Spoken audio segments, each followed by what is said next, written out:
Hey, what's up mga kaballers? Maligayang pagbabalik sa aking channel. Halina't pag-usapan natin ang balita patungkol sa kailangan pa rin nga daw mga kaballers mag-ingat ng OKC sa Indiana Pacers. At ang balita naman patungkol sa trade ng Golden State Warriors at ng Cleveland Cavaliers. Tara na't pag-usapan natin yan dito sa Basketball Hot Shots.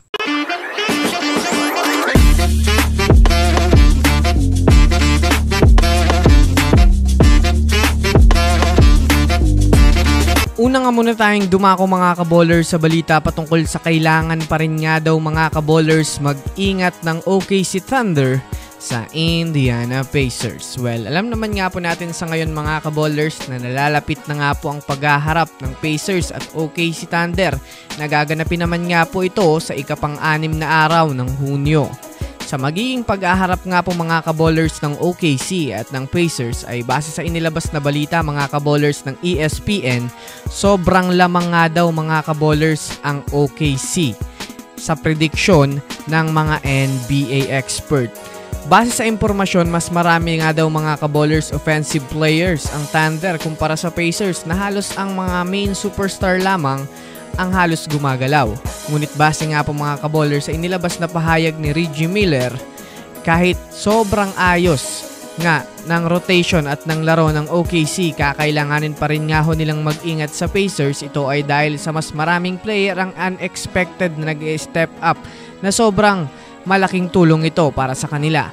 Bukod pa dyan, mas matindi nga daw mga kaballers ang kumpiyansa ng para sa kaalaman ng lahat sa mga gustong makapanood mga kaballers at masubaybayan ng mga teams na kanilang gustong magkampiyon ngayong season ay maaaring bisitahin nyo lang mga kaballers ang FB page ng Keropi PH at i-message kung gusto nyong mag-avail ng NBA League Pass sa halagang 300 pesos ay di nyo na kailangan umasa sa mga live streamers para makapanood ang mga laro. Again, one-time payment, pwedeng makapanood ng live games until finals na yan mga kaballers at ilalagay ko sa comment section ng link.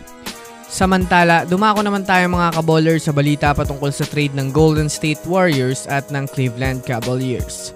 Sa nalalapit nga po mga kaballers na pagtatapos ng NBA 2025 season, ngayon nga ay opisyal na nga hong inanunsyo ng Warriors front office na tatapusin na nga daw nila ang small ball lineup rotation at magfo-focus nga sila mga kaballers sa mga big man na maaari nilang makuha sa off-season.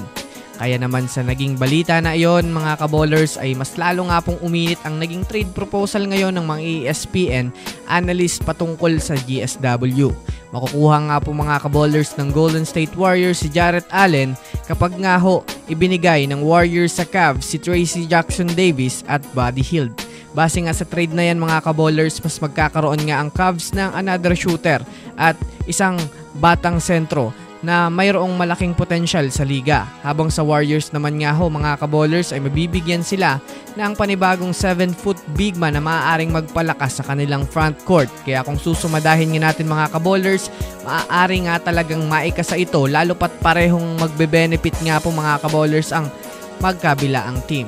So yun lamang, yan lang naman ang pag-uusapan natin ngayon. Pindutin ang subscribe and hit nyo na rin ang notification bell para sa mga susunod na updates sa mundo ng basketball. Again, this is Basketball Hot Shots. Thanks for watching.